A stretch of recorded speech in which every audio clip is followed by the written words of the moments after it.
Apologize for the technical difficulty. Part 2 of our reading. Again, had storage issues with my phone. We were at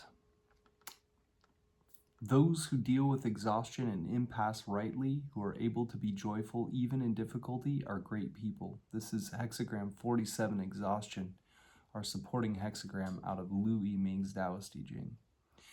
Those who are untrustworthy in an impasse, who take trouble only to please themselves, are petty people. It will be the same trouble and the same joy, but the distinction lies in how great people and petty people relate to the trouble and the joy. So those who practice the Tao should by all means maintain rectitude when exhausted and at an impasse.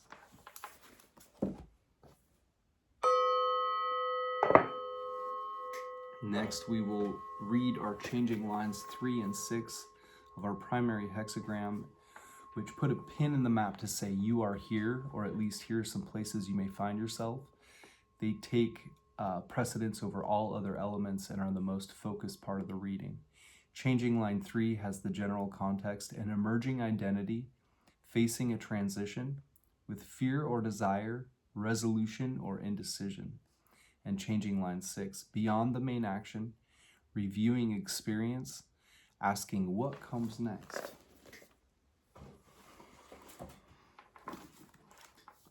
Changing line 3 of our primary hexagram 44, meeting. No flesh on the buttocks, having trouble walking. If one is diligent in danger, there is no great fault. Explanation: strong and complacent, unable to guard against carelessness early on. Once mundane energy acts up, it is very hard to subdue.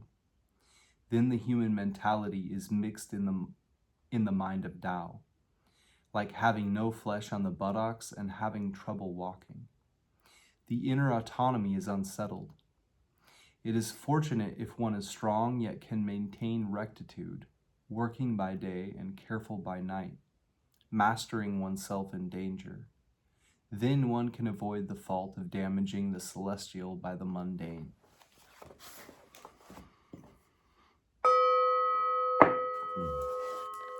And changing line 6. Meeting the horn is humiliating, no blame. Explanation: when strong but arrogant, one is unable to prevent mundanity early on. When yang reaches the extreme, it must turn to yin. When strength reaches the extreme, it will be defeated. The gold elixir, once attained, is again lost, and it is one's own fault. But there is no blame on the yin. This is suffering damage in the end by tardiness in preventing mundanity. In the 6 lines, there is knowledge of preventing negative mundanity, lack of knowledge of preventing it early on, preventing it too late. If we look for where negative mundanity is prevented early on so that it cannot arise, we find it only in the yang in the 2nd place, where yang controls yin, causing it to sublimate spontaneously. As for the attainment of proper balance, we find it only in the yang in the 5th place, preventing negative mundanity with proper balance, using yin without being used by yin, borrowing yin to preserve yang, seems to lie in this.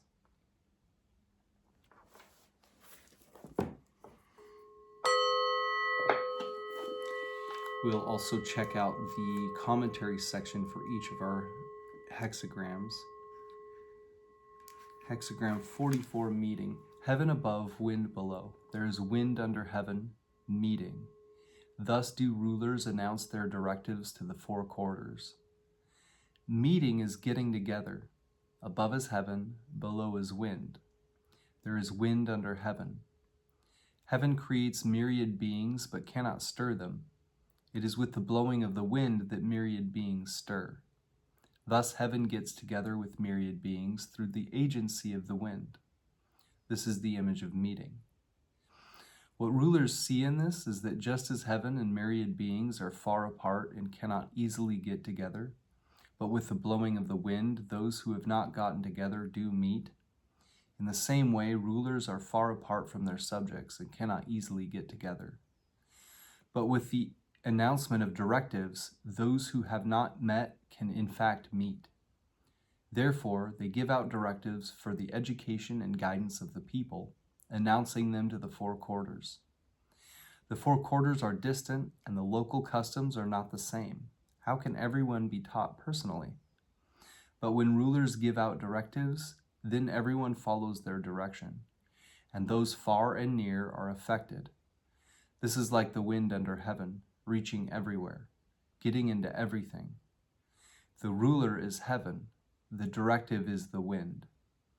Where the wind reaches, things stir. Where the directive reaches, the people are guided. The way sages teach people is also like this. Just as rulers have directives that they announce to the four quarters, sages have classic writings that they use to teach later generations. They leave classic writings in the world for later generations, and students who hear them are stirred. Those who read them are inspired. Even 100 generations later, people are roused and come face to face with the sages. The influence of the sages does not extend only to the four quarters of their own time. When rulers and sages love all beings and are in sensitive contact with all beings, they are upholding the practice of heaven.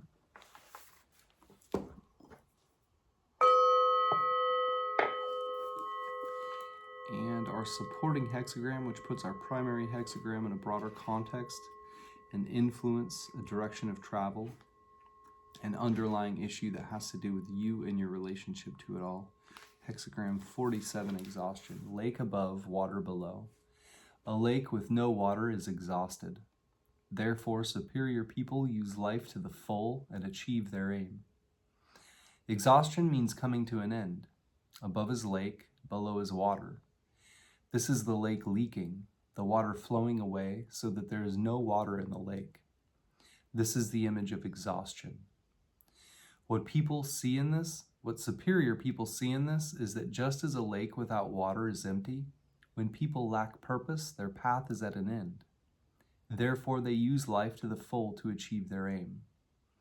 There is a life that consists of a quantity of energy, and there is a life that consists of meaning of the Tao. The life that is a quantity of energy is created by the universe and is conditioned. The life of meaning of the Tao creates the universe and is primordial. The primordial life is fundamentally something celestial, associated with heaven. Because of mixture with acquired conditioning, it enters the realm of earth and changes into water. This is the one yang in the center of water. Once this celestial yang falls, the jewel of life is hidden and the whole body is completely mundane. There is no exhaustion more exhausting than this. Using life to the full means to get to the end of conditioned life. Achieving one's aim means to achieve the primordial life. Establishing this aim to use life to the full, using life to the full to achieve this aim, while the amount of energy depends on something else, creating life depends on oneself. Using the temporal to restore the primordial, ending false life and establishing real life, producing being in the midst of nothingness, seeking life within death, getting through an exhausting impasse is like a lake without water, again being filled with water.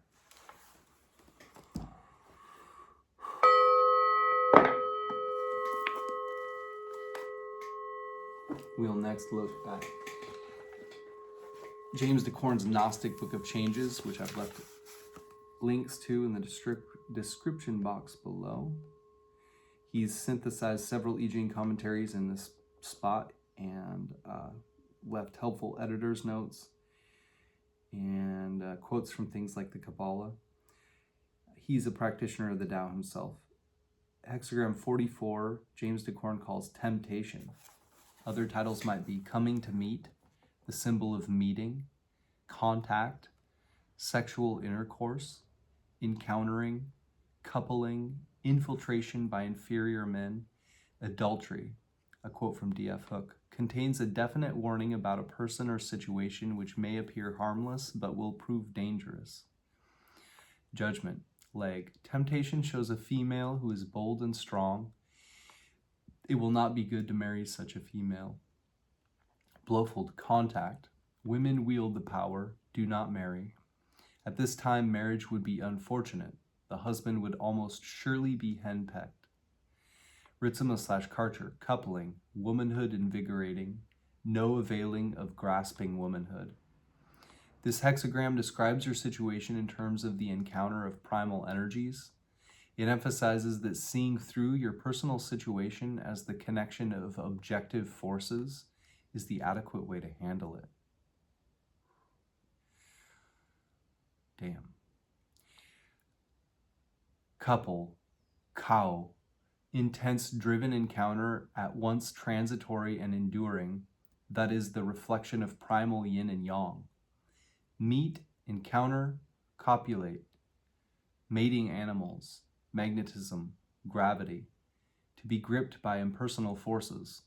Primal forces couple in the inner world, seeding enduring new forms.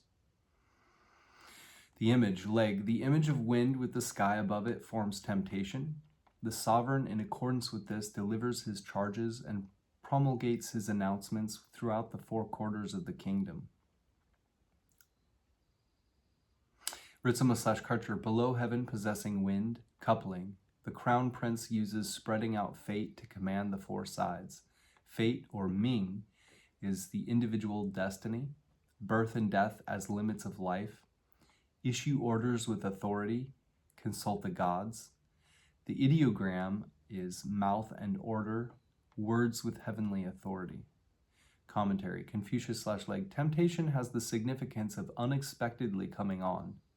We see in it the magnetic line coming unexpectedly on the dynamic ones. Marriage is improper because one so symbolized should not be long associated with. When heaven and earth meet together as here represented, all the variety of natural things becomes displayed. When a dynamic line finds itself in the central and correct position, good government will nourish all under the sky. Great indeed is the significance of what has to be done at the time indicated by temptation. Leg. A single magnetic line enters at the bottom of the hexagram. This is the figure used to represent the time of year when light and heat begin to wane. In the divided line, we see the symbol of the inferior man, beginning to insinuate himself into the government of the country.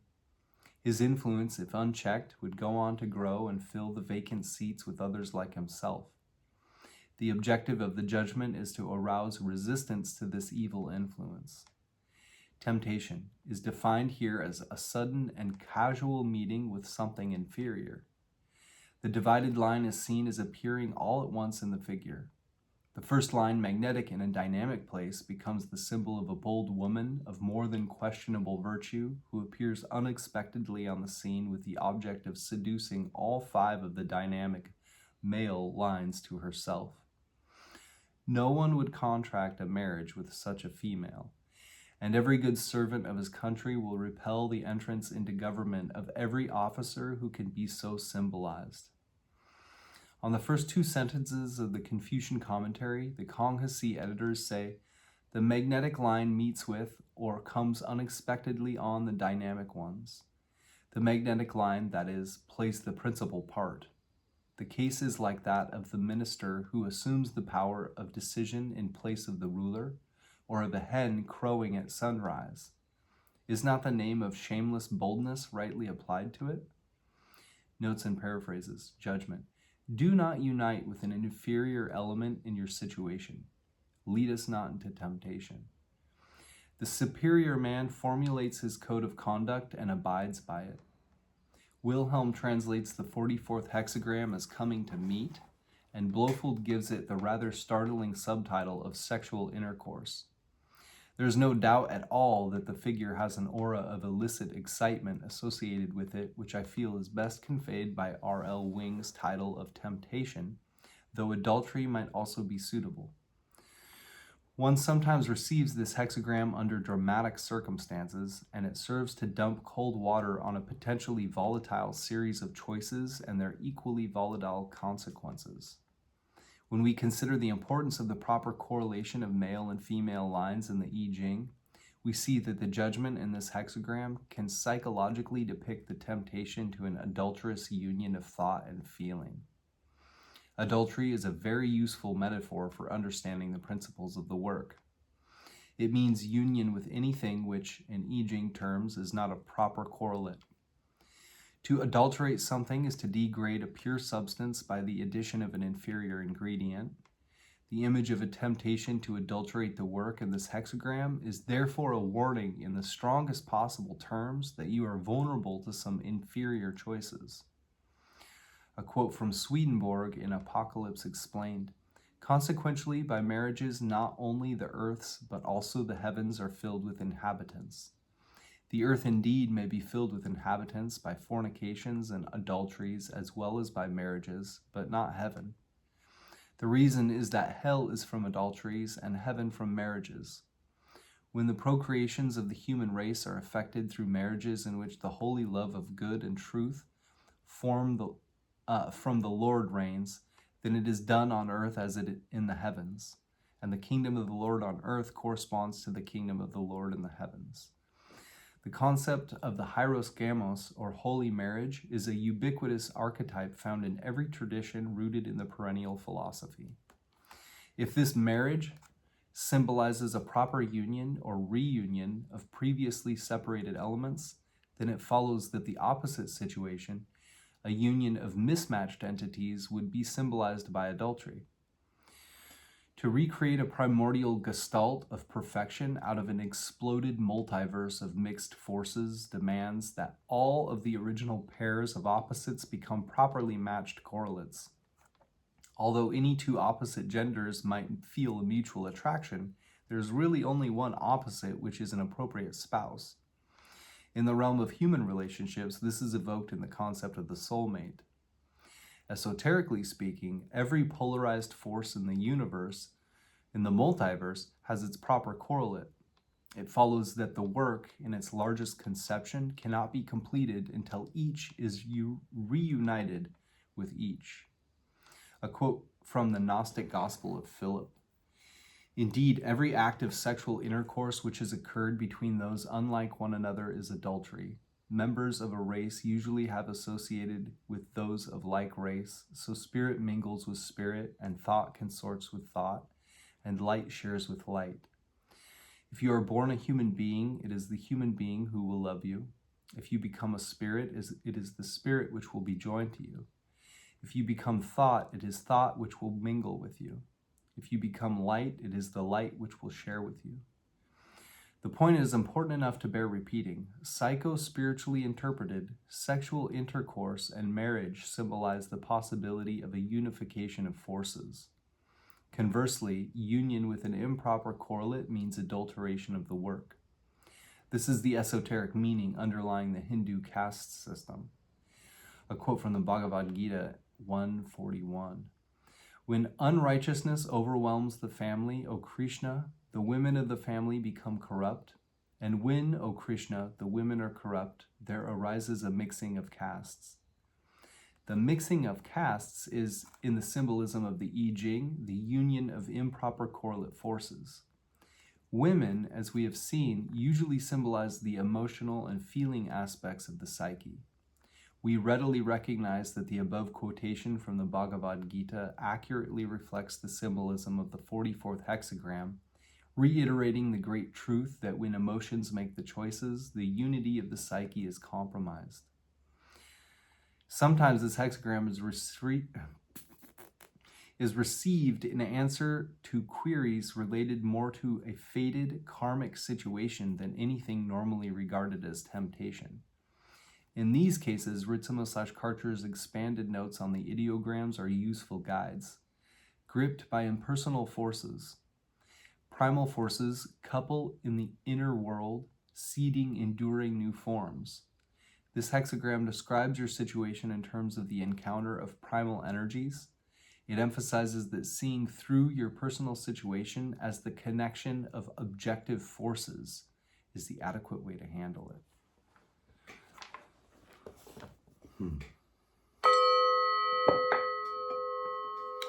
and our supporting hexagram, which puts our primary hexagram in a broader context and influence the direction of travel, an underlying issue that has to do with you and your relationship to it all. James Dekorne calls oppression.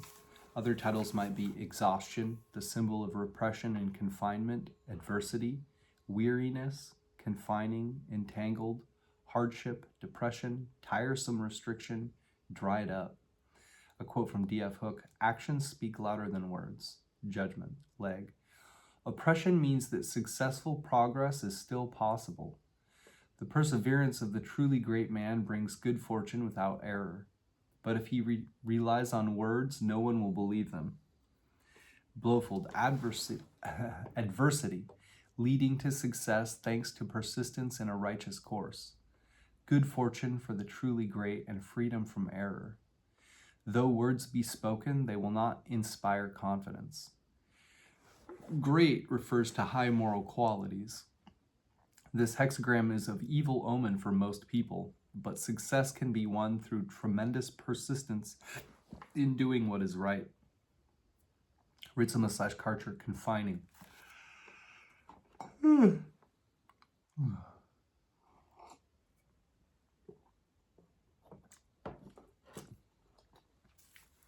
Growing, trial, great people significant, without fault, possessing words not trustworthy.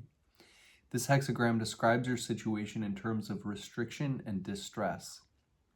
It emphasizes that turning inward through accepting enclosure is the adequate way to handle it.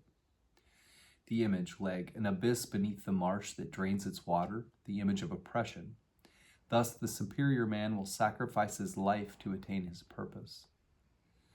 Wilhelm/Baines, there is no water in the lake, the image of exhaustion. Thus, the superior man stakes his life on following his will.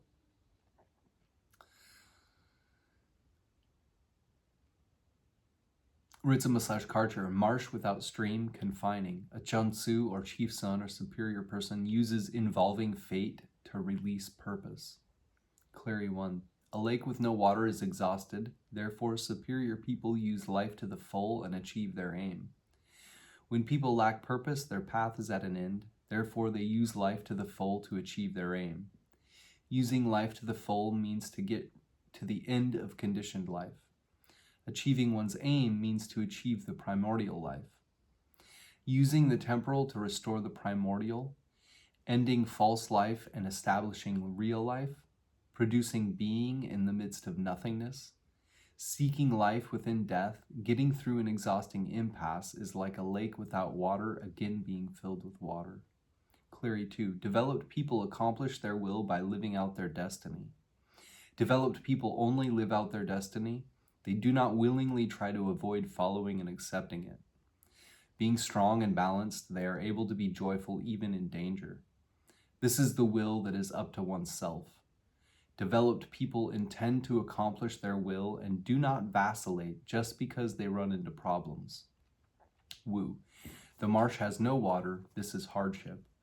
Thus, the Chun-Tzu or chief son or superior person is prepared to dedicate his life to fulfill his commitments. A marsh devoid of water is like a man deprived of his intellectual pursuits.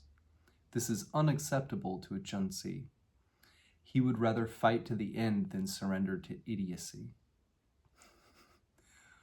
He's also a little bit of a drama queen, it sounds like. Commentary, Confucius/Leg, in oppression we see the dynamic lines covered and obscured by the magnetic.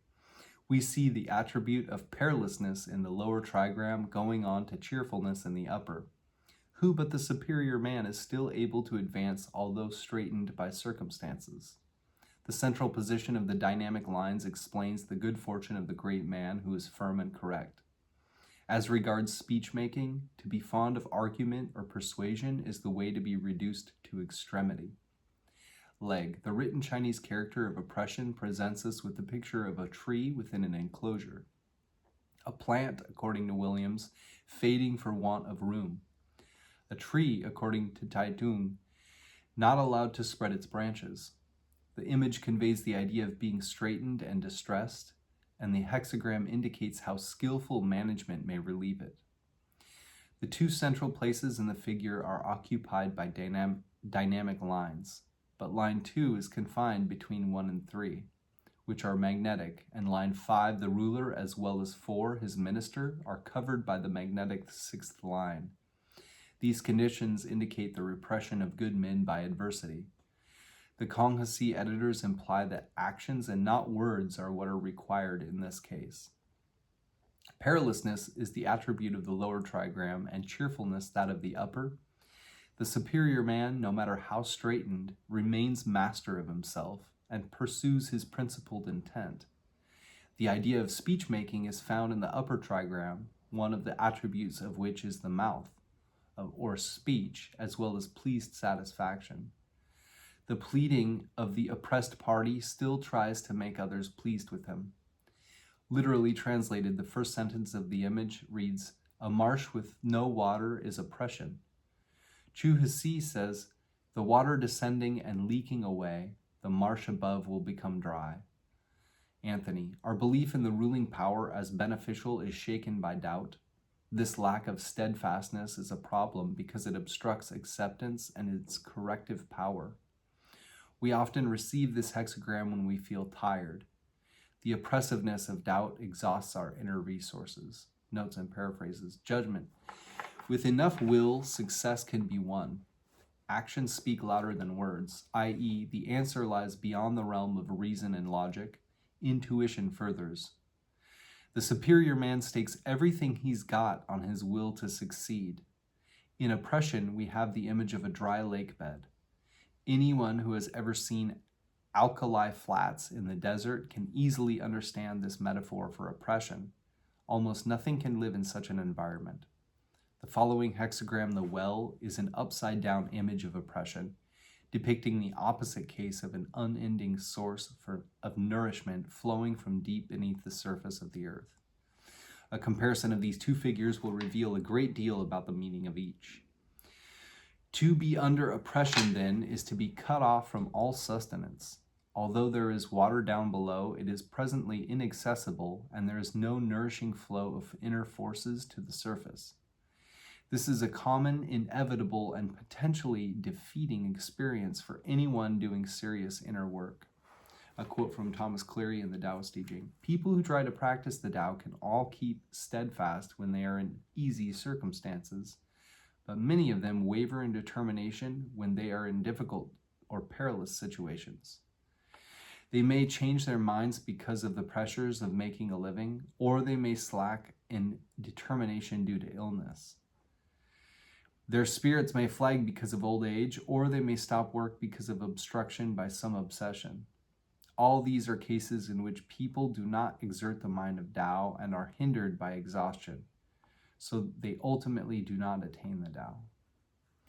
Obviously, this is a dangerous situation, and we are told how to cope with it in the Confucian commentary, where it is observed that the lower trigram of peril goes on to the upper trigram of cheerfulness.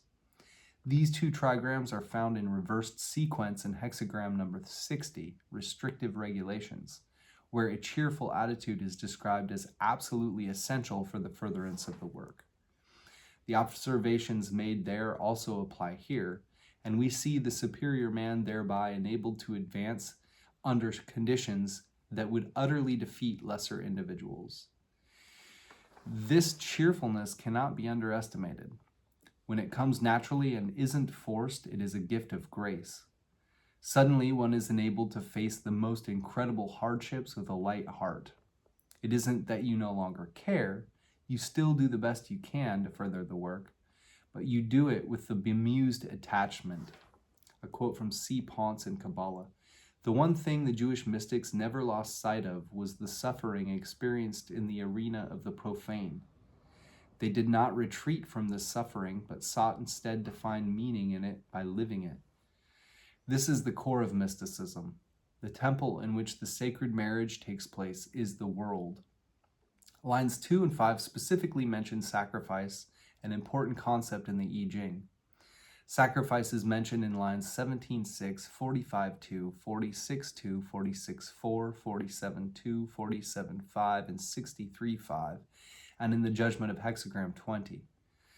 Note that in each case, sincerity is specifically cited as essential to success. Sincere is marked by genuineness as a free of dissimulation, not hypocritical, real, true, honest. Very often, the sincerity of our sacrifices involves following the dictates of the work, whether we fully understand them or not. Much that takes place in the work is incomprehensible to the ego consciousness. For example, changes often occur within the psyche which we only experience as strange dreams. Yet somehow, perhaps months later, we suddenly realize that we no longer act in a certain way or have lost interest in something that used to be of compelling importance. Our sacrifices are necessary for these changes to take place, even if they don't immediately make sense to us. A quote from the Bhagavad Gita: "With sacrifice shall you nourish the gods, and may the gods nourish you. Thus nourishing one another, you will obtain the highest good. The gods, nourished by sacrifice, will bestow on you the enjoyments you desire. He is verily a thief who enjoys the things that they give without offering to them anything in return." Each of Cleary's Taoist and Buddhist commentaries provides valuable insights into how much courage is required to follow the dictates of the work at its more advanced levels. Take comfort that others before you have persevered and survived. Developed people accomplish their will by living out their destiny. We'll now go back to our changing lines 3 and 6 of our primary hexagram 44, which put a pin in the map to say you are here, or at least here are some places you may find yourself. They take precedence over all other elements and are the most focused part of the reading. Changing line 3 has the general context: an emerging identity, facing a transition, with fear or desire, resolution or indecision. And changing line 6, beyond the main action, reviewing experience, asking what comes next.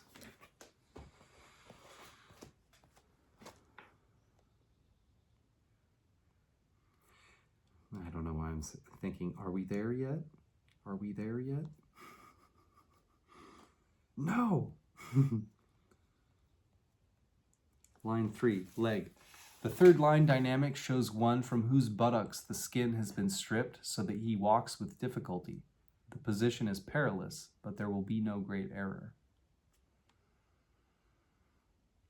Cleary 1, no flesh on the buttocks, having trouble walking. If one is diligent in danger, there's no great fault.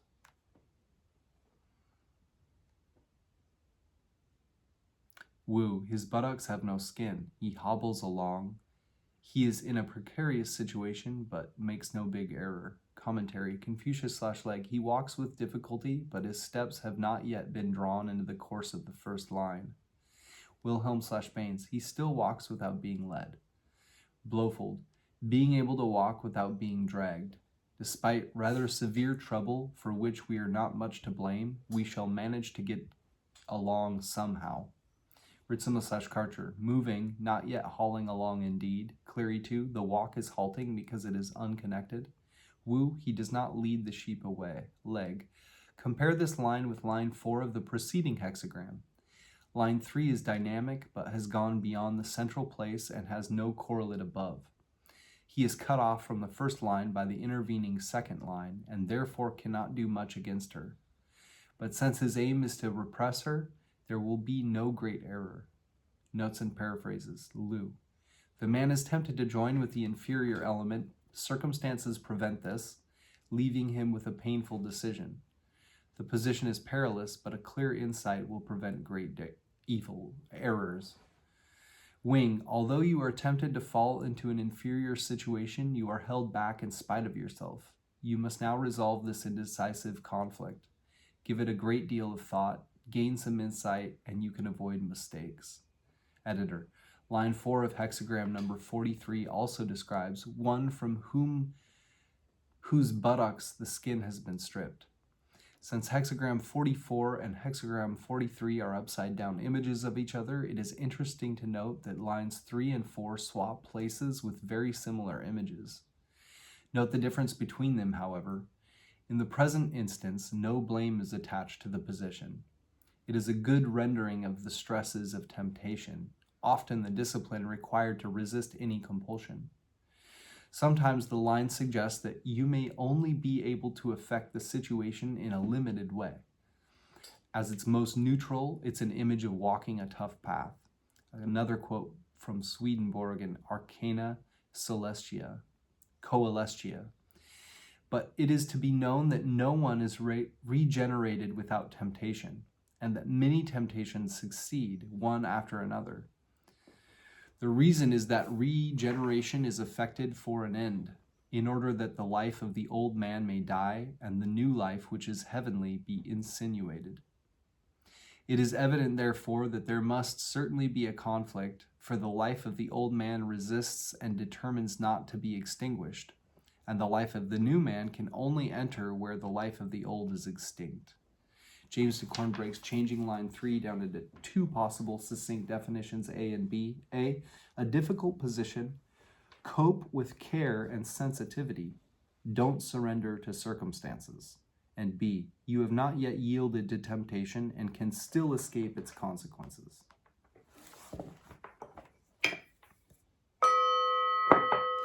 In changing line 6, leg, the sixth line dynamic shows its subject receiving others on his horns. There will be occasion for regret, but there will be no error. Wilhelm Baines, he comes to meet with his horns. Humiliation, no blame. Blowfold, it rubs against things with its horns. Regret, but no error. We shall regret our inability to progress, even though we are not at fault. Commentary, Confucius/Leg, he is exhausted at his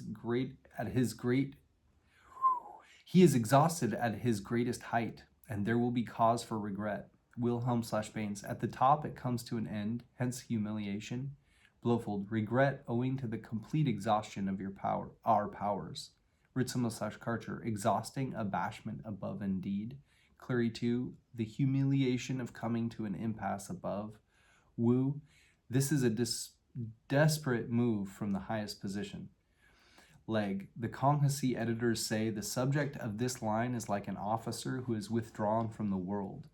He can accomplish no service for the time, but his person is removed from the workers of disorder. He does nothing to repress their advance, but keeps himself from evil communication with them. Notes and paraphrases. Sue. After his retirement from the everyday world, the man rebuffs the low and the inferior who come to him. He is blamed and reproached for his noble pride. Since he is no longer active in the world, he is able to bear criticisms with composure and continues to speak forthrightly without error. Wing. Even if you withdraw from an inferior element and reject it openly, it will still be there. You will be thought proud and aloof. It would be more practical and less humiliating to retreat quietly. Nevertheless, you are not to blame for your actions. Editor. Line 6 meets line 1 on its horns, not as a direct attack as much as a petulant warning. One is reminded of how an adult animal might nip or butt at an importunate youngster in irritation, but with no real intent to inflict harm. It's an image of a harsh rebuff which, though impolite, is not necessarily unjustified. Note that although Confucius emphasizes that there will be cause for regret, the original line ends with no blame. Since the self seldom shows much consideration for the ego's feelings, we must assume that there are situations when the ego may do likewise with others. At its most neutral, we have an image of exhausted irritability, unpleasant perhaps, but understandable.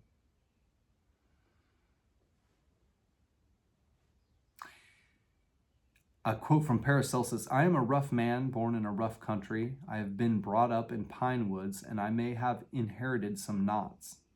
That which seems to me polite and amiable may appear unpolished to another, and what seems silk in my eyes may be but homespun to you. James Dekorne breaks changing line 6 down into 5 possible succinct definitions, A, B, C, D, and E. A. Fatigue and petulance prevent resolution of the matter at hand. Withdraw from contention for now. Perhaps you are trying too hard to force or grasp the issue. B. An inferior force repulsed. C. Could be an attitude problem. You're tired, cross, impatient, maybe scared, and being excessively defensive about your position. D. There's no law that requires you to suffer fools gladly. And E. A plausible, albeit regrettable, response to being rubbed the wrong way.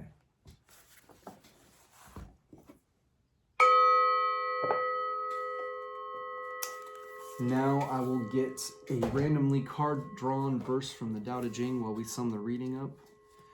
Our primary hexagram 44.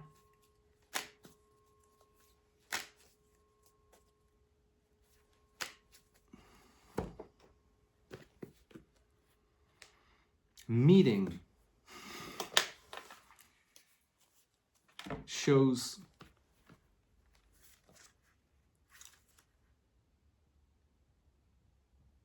Qian heaven above. The heck was this one? Was this lake?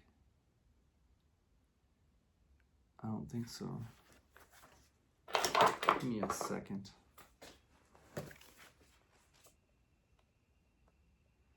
Qian heaven above Xunwinder wood. That's right. That's right. So with that, heaven is out of touch with myriad beings. There's a gap there in this instance here, in the description of the hexagram. But with wind, the influence of heaven can be felt by myriad beings, and it can stir them into action, into the correct action.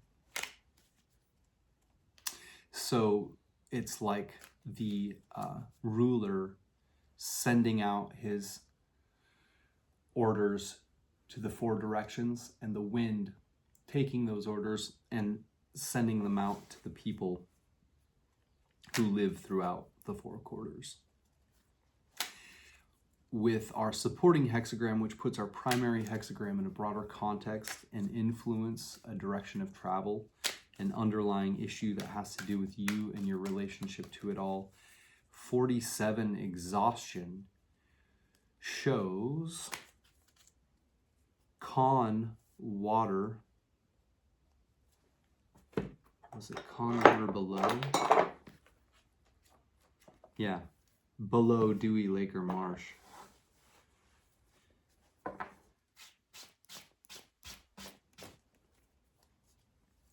Exhaustion.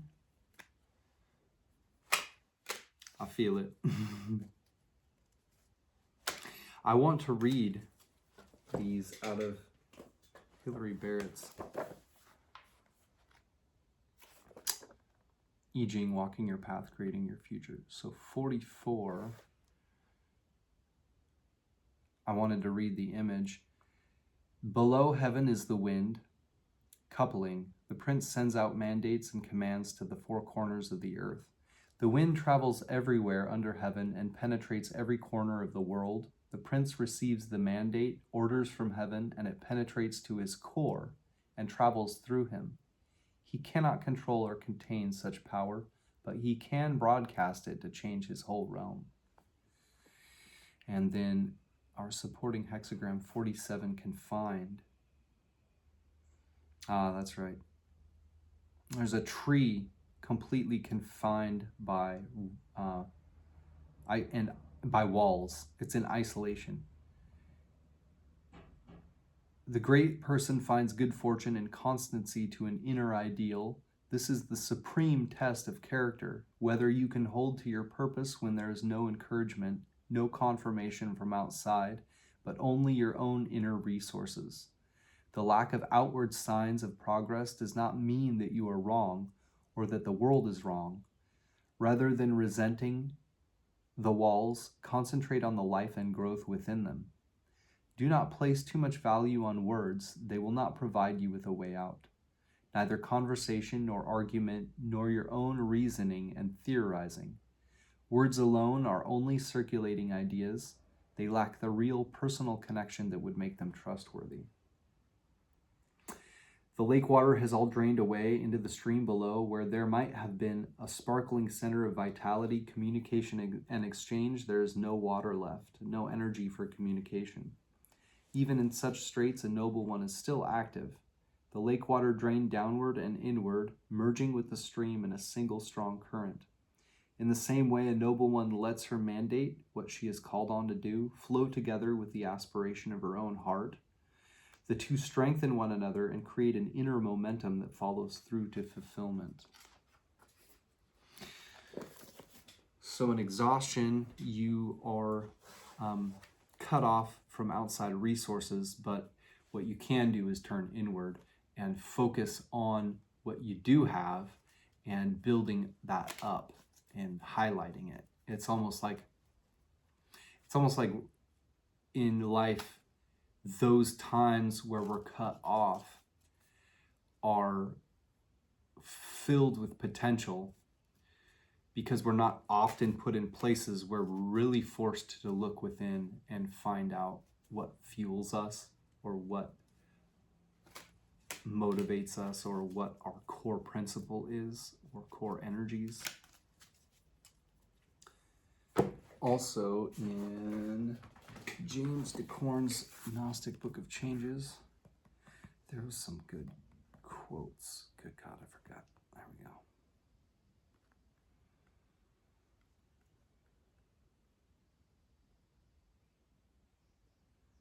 Oops.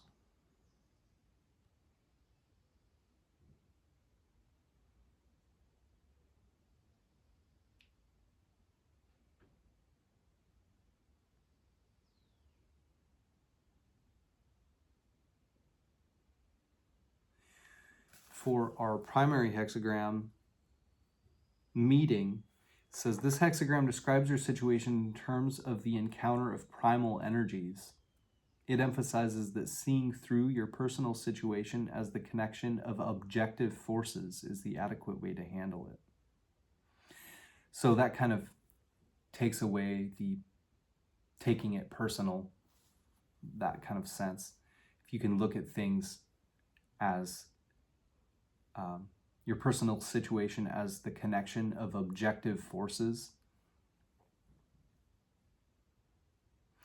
and seeing through your personal situation, then it allows you, I believe, to see what's actually going on behind the scenes, almost like the idea of something in the collective affecting a ton of people.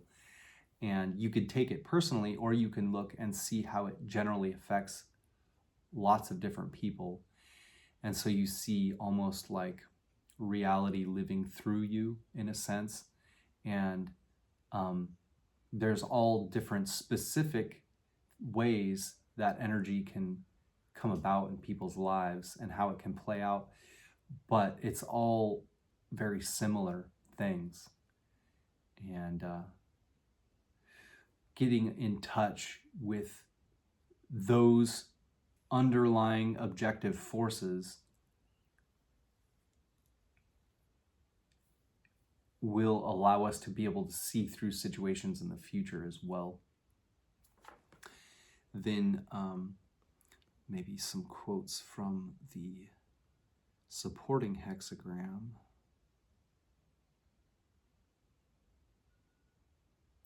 Blowfold, adversity leading to success thanks to persistence in a righteous course, good fortune for the truly great, and freedom from error. Though words be spoken, they will not inspire confidence. Great refers to high moral qualities. This hexagram is of evil omen for most people, but success can be won through tremendous persistence in doing what is right. This hexagram describes your situation in terms of restriction and distress. It emphasizes that turning inward through accepting enclosure is the adequate way to handle it.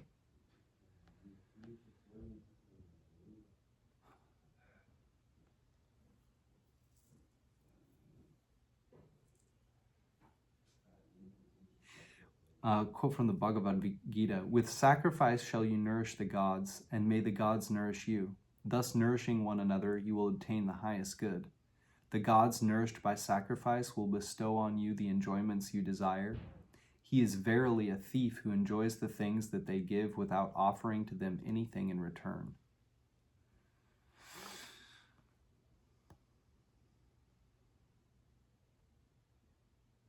Okay, and then we will go to our changing lines. And somebody had stripped off the skin from their buttocks. That's weird to say butt-ox like that. Buttocks. But toxic. The commentary for our changing line 3 says, despite rather severe trouble for which we are not much to blame, we shall manage to get along somehow.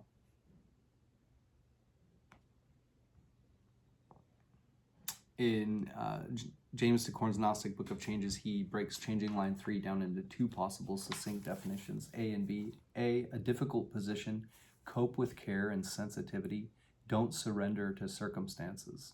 And B, you have not yet yielded to temptation and can still escape its consequences.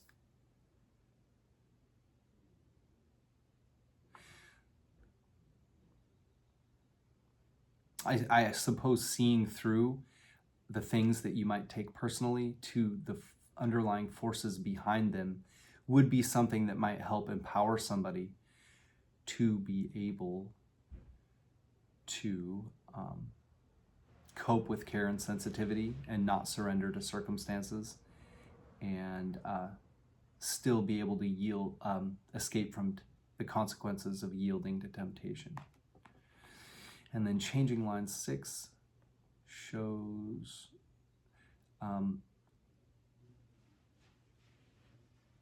somebody with their horns, like a goat or something, meeting somebody with their horns.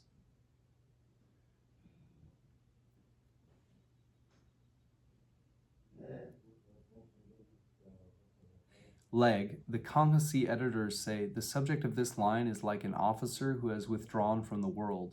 He can accomplish no service for the time, but his person is removed from the workers of disorder. He does nothing to repress their advance, but keeps himself from evil communication with them.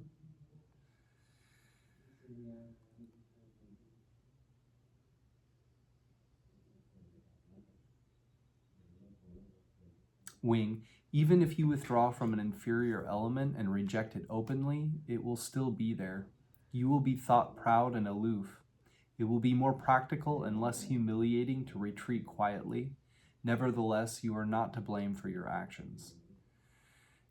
Editor, line 6 meets line 1 on its horns, not as a direct attack as much as a petulant warning.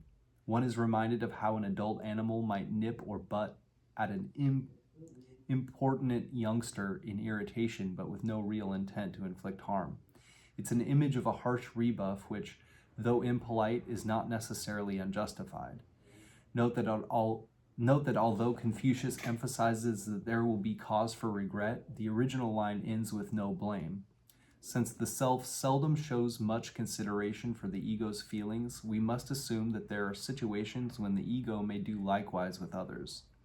At its most neutral, we have an image of exhausted irritability. Unpleasant, perhaps, but understandable.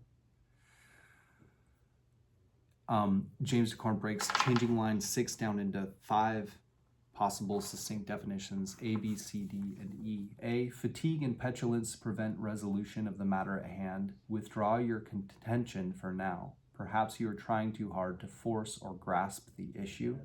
B, an inferior force repulsed. C, could be an attitude problem. You're tired, cross, impatient, maybe scared and being excessively defensive about your position. D, there's no law that requires you to suffer fools gladly. And E, a plausible, albeit regrettable response to being rubbed the wrong way. So somebody lashing out, it almost sounds like. And due to being exhausted, hungry, hangry, maybe that's kind of the idea. So let's see here. Our primary hexagram 44 meeting, there's kind of an impetuous woman that is trying to take on all of the other 5 yang lines in the hexagram. And it says that basically if someone takes her on in marriage, that they're going to be henpecked. and said that a union with such a woman is not good. She's too willful for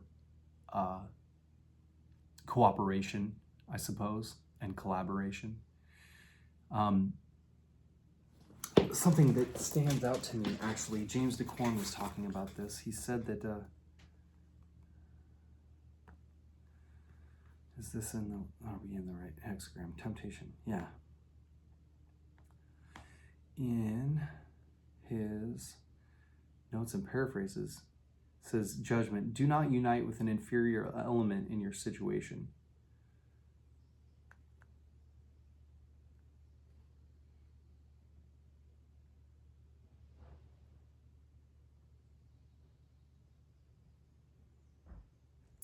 The concept of the hieros gamos, or holy marriage, is a ubiquitous archetype found in every tradition rooted in the perennial philosophy. If this marriage symbolizes a proper union or reunion of previously separated elements, then it follows that the opposite situation, a union of mismatched entities, would be symbolized by adultery. To recreate a primordial gestalt of perfection out of an exploded multiverse of mixed forces demands that all of the original pairs of opposites become properly matched correlates. Although any two opposite genders might feel a mutual attraction, there's really only one opposite, which is an appropriate spouse. In the realm of human relationships, this is evoked in the concept of the soulmate. Esoterically speaking, every polarized force in the multiverse has its proper correlate. It follows that the work, in its largest conception, cannot be completed until each is reunited with each. I picture almost like a DNA chain and the different parts clicking together. So it's almost like it's refusing integration until all of the right components are in the right alignment. And so that you're not producing fruit in ways that are hampering the jive. they actually, because of being mismatched, could cause the work to falter. So with meeting, trying to resist inferior elements, along with being cut off and walled in like a tree in exhaustion, the confining of that. It's almost like the things that are presented to us from the outside world are insufficient for our needs in one way or another, and we may even not be offered very much help. We might be cut off entirely. In either circumstance or situation, turning inward and learning about how to internally create that DNA chain of clicking things together in the right order and connections is maybe something that would help, that we could do, that will eventually translate into our 3D, into our outer lives. It's like the as within, so without.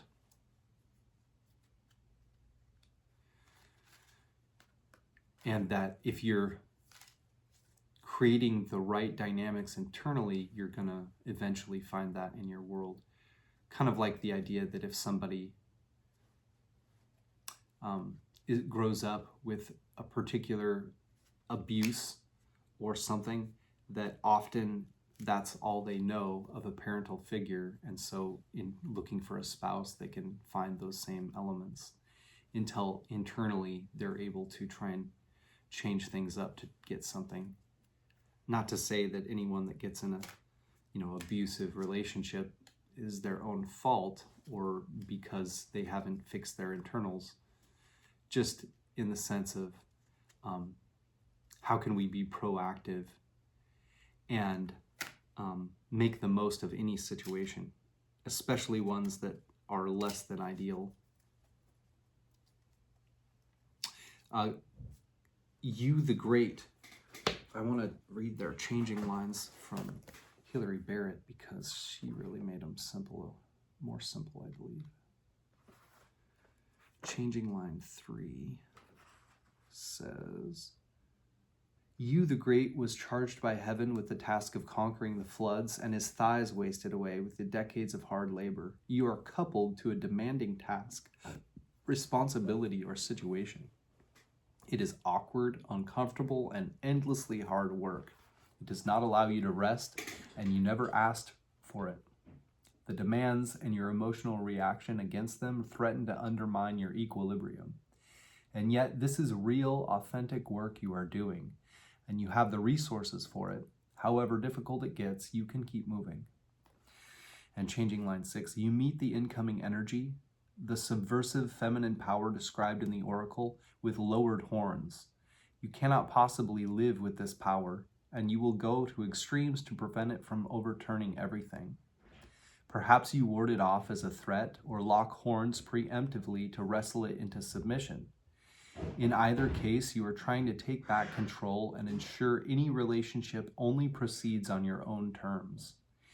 This combative approach might work, but you will emerge with bruises and feeling that this clash was not a very adequate response. However, it is not wrong to use your horns. Grappling with this power and keeping control is probably the best you can do in the circumstances." Yeesh. So, in order not to be completely taken over and influenced, almost maybe manipulated by a less than ideal arrangement or interrelations, you meet horns with it. And although you may not like how that is necessary, potentially, it might be that in the circumstances, that's the most you can do, is just not be internally manipulated or forced into a corner, or while being confined in our supporting hexagram 47, Exhaustion, the tree being cut off from everything else. It's walled in, and it's supposed to look for what it needs internally.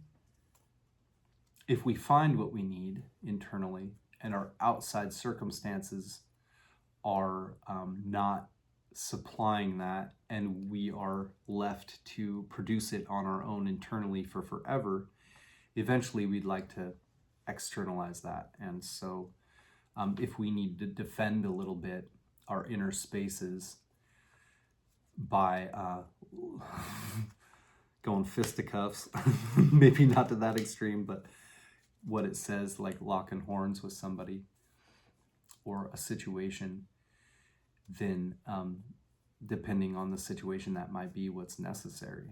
And often being backed into a corner or put in a position where you really do have to fight for your ideals and what's important to you is something that shows you what your ideals are, or how much they matter to you.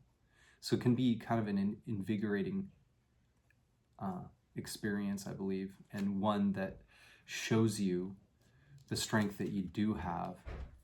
And next time, when you look back at what you just went through, you have a lot more confidence in yourself to be able to handle future situations.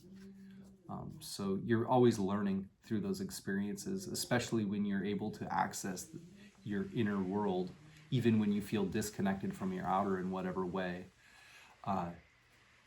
so that you can kind of map things out internally and see about how that's relating externally. And do these things match? Do the things that I actually deeply care about, that are important to me, they're in my sacred altar, so to speak, how can we get the outside world to match things that are pure and healthy and in the right correlation with everything around, How can all the elements snap together like a DNA chain? How do we make that happen internally? Even if we're in an external situation that isn't matching that, we can, I feel, build up restriction and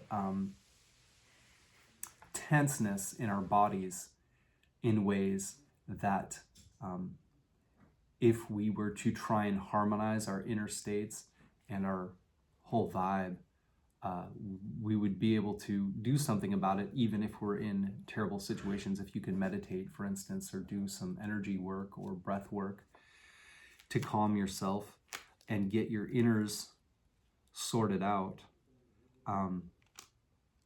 that's good for the time. But if you have to face battles with your outside world, you're going to do a better job and maybe throw less of a fit if you've first taken care of yourself as best as you can. So I would say in this instance, that would be like a highly focused part of this, is that to really do some self-care and to figure out what your internal world looks like, naturally settling, how things go together, as if stirred water stirs up the stuff by the external pressure on the situation and being cut off.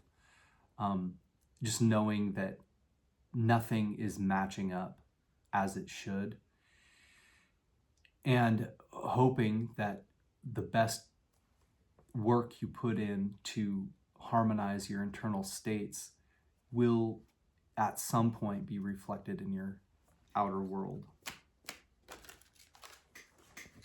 We will read from the Tao Te Ching, verse 39. Wrap this baby up. My copy is by Jia Fu Feng and Jane English.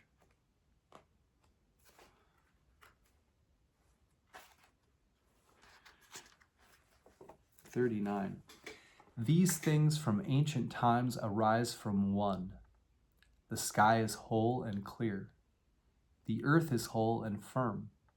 The spirit is whole and strong. The valley is whole and full. The 10,000 things are whole and alive. Kings and lords are whole, and the country is upright. All these are in virtue of wholeness. The clarity of the sky prevents its falling. The firmness of the earth prevents its splitting. The strength of the spirit prevents its being used up. The fullness of the valley prevents its running dry. The growth of the 10,000 things prevents their dying out. The leadership of kings and lords prevents the downfall of the country. Therefore the humble is the root of the noble. The low is the foundation of the high. Princes and lords consider themselves orphaned, widowed, and worthless. Do they not depend on being humble? Too much success is not an advantage. Do not tinkle like jade or clatter like stone chimes."